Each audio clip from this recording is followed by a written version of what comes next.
The matter did come to me as Attorney General of the Republic, brought to me by the CS then, Davis Churchill, the chairman of the President's Council of Economic Advisors, David D., and one of the other advisors, Mr. Hassan Mohammed. But I just raised one question. Yes, Saudi Aramco is owned by the Saudi government. It is therefore a government company. ADNOC is owned by the Abu Dhabi government. ENOC is owned by the Emirates. So indeed it's just an acronym. So I raise the issue. If it's going to be a government to government, what is the government on the Kenyan side? And of course, the excuses were used that, there was a pressure on the Kenyan shilling because the oil marketing companies were demanding not less than 500 million shillings every month to import fuel into the country. And now the arrangement was that Kenya was going to be given a 6 months window before paying for the fuel that will have been delivered. But surprisingly, the government of Kenya chose not to use the government-owned National Oil Corporation, NOC, or the Kenya Pipeline Company, KPC, to represent government on the Kenyan side so that the equation makes sense when we talk about G to G. Instead, the government of Kenya purporting to advise the oil importing companies, the IOCs, the three from the Middle East, to nominate locally companies that government purported to have interest in.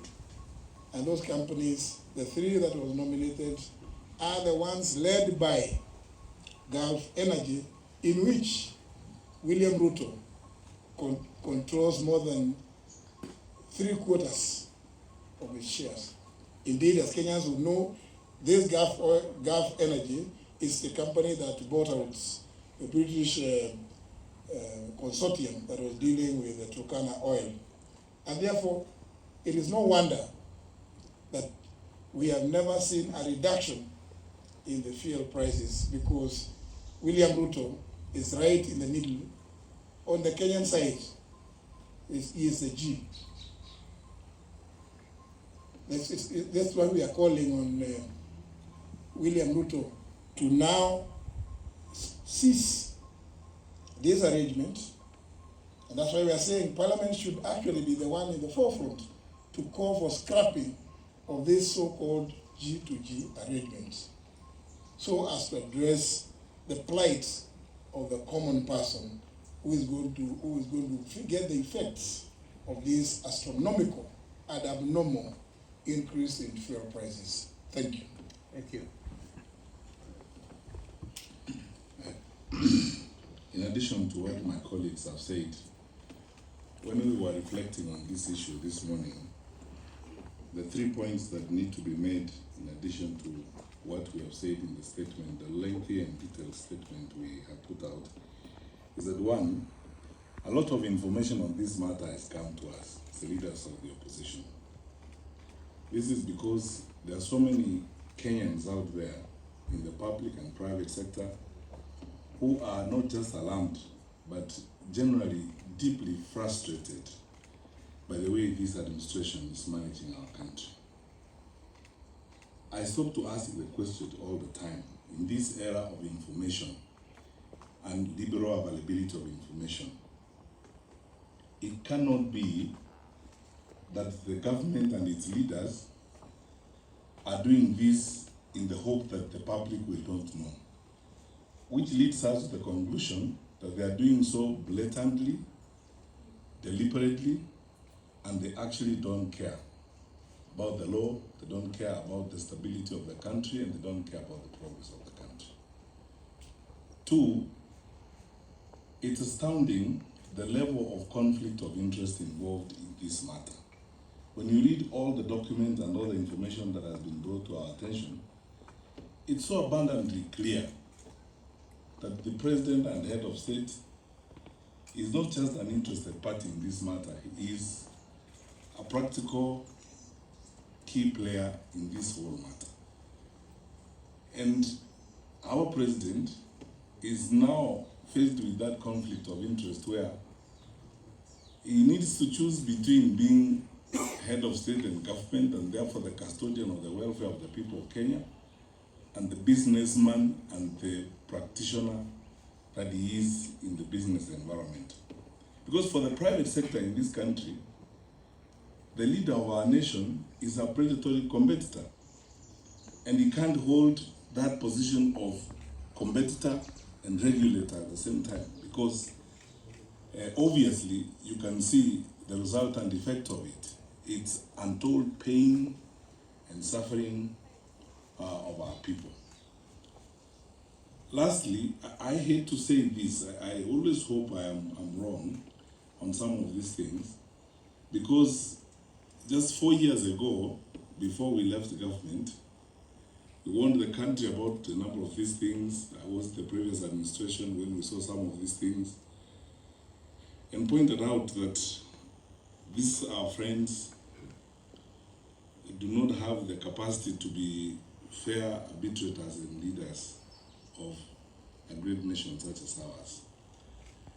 In my view, and we've discussed this matter considerably, if this issue is not dealt with, this matter of oil, I think we haven't seen the worst yet in terms of the direction our economy is going to take and some of the things that are going to happen as a result of the conduct of government business.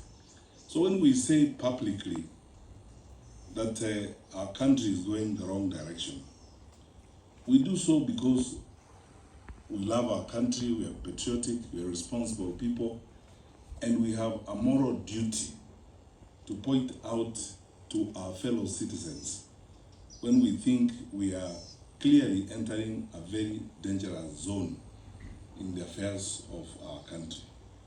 Our leaders need to make that painful decision. Are they going to be leaders, regulators, managers of the affairs of our country and therefore the custodians of our people's welfare? Or they are going to be private business people doing business?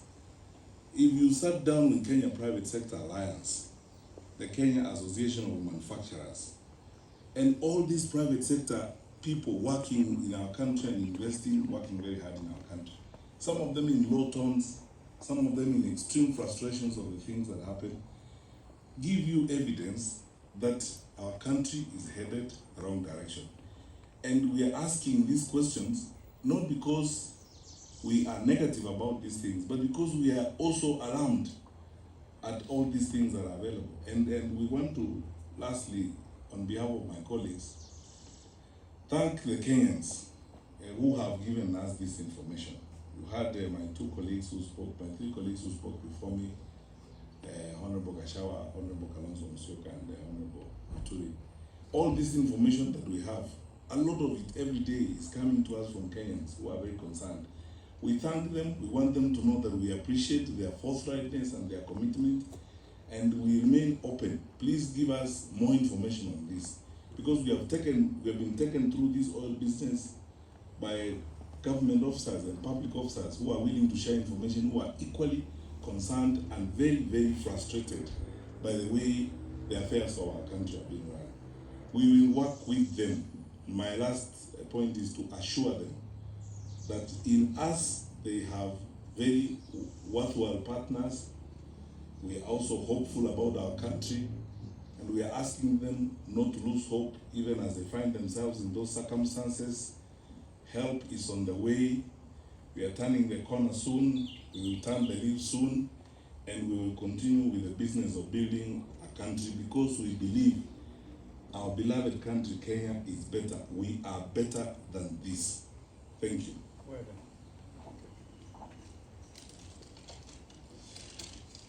Asanteni sana. Nafikiri wenzangu wameongea Kiingereza mingi, wacha nijaribu lugha ya taifa, na niseme ya kwamba Wakenya wenzangu, Jana shirika la April limetangaza kuongezeka kwa bei ya mafuta. Ukienda kwenye station yoyote fika sasa, mafuta ya petroli yako zaidi ya shilingi 200 na vile vile ya diesel, na hili ni jambo litaumiza wananchi sana, haswa wakulima wengi ambao walikuwa bado wako mashambani. Diesel imekuwa bei ya juu sana, na inamaanisha hata yule mkulima pale kwenye shamba, kuanzia leo mambo yatakuwa magumu. Hata wale walio katika uchukuzi, transport, diesel itapanda.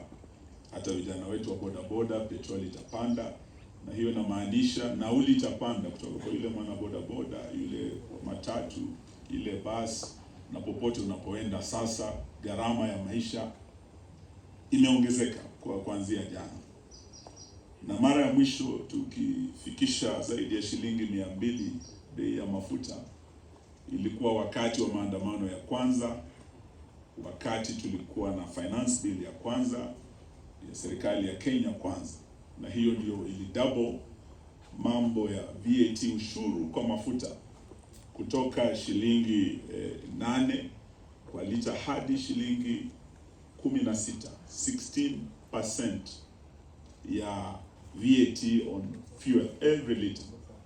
Hapo ndio ilifanya gharama ya maisha ikaongezeka sana, kukawa na maandamano, na baada ya maandamano tukaulizwa twende kwa mazungumzo kule kwenye Bomas. Tuliongoza Mheshimiwa Kalonzo Musyoka kule kwenye Bomas, timu yetu ya Azimio, na kati ya yale tuliambia serikali hii ni kwamba Bwana Zakayo, shukisha ushuru. Ushuru wa kwanza shukisha kwa mafuta. Pale Uhuru Kenyatta aliwacha kwa serikali, na ilikuwa kwa hiyo serikali ya Mheshimiwa Matiang'I hapa, ilikuwa pressure nyingi sana VAT ipite 8